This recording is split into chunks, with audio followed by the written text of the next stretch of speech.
On va voir maintenant la stratégie pour passer d'inconnu à infopreneur reconnu.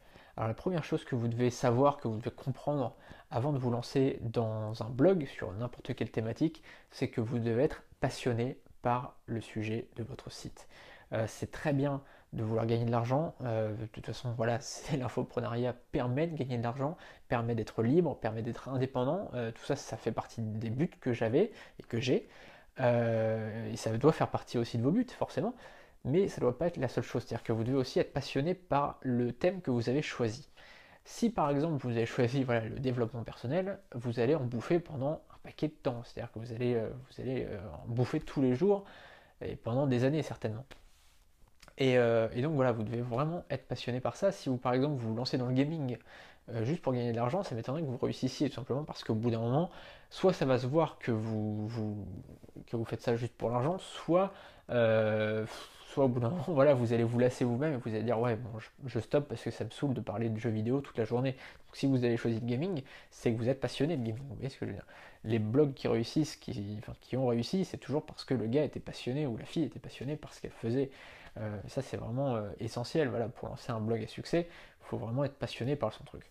Il y a un autre truc aussi sur lequel je voulais revenir avant de parler de cette partie-là, c'est que en général, quand vous vous lancez dans un thème, c'est assez difficile en fait de se lancer après dans un autre thème.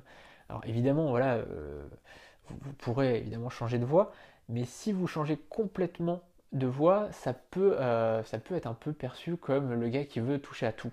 Ça a été le cas voilà, pour certains qui se sont mis dans des business par exemple de développement personnel et puis ensuite qui ont fait un blog sur la drague et puis ensuite ils ont fait un blog sur le bien-être, etc. Voilà, et ensuite ça peut vous coller une image du gars qui veut absolument gagner de l'argent sur tous les tableaux et, euh, et qui n'est pas vraiment très cohérent, quoi. Essayez de faire en sorte qu'il y ait une cohérence.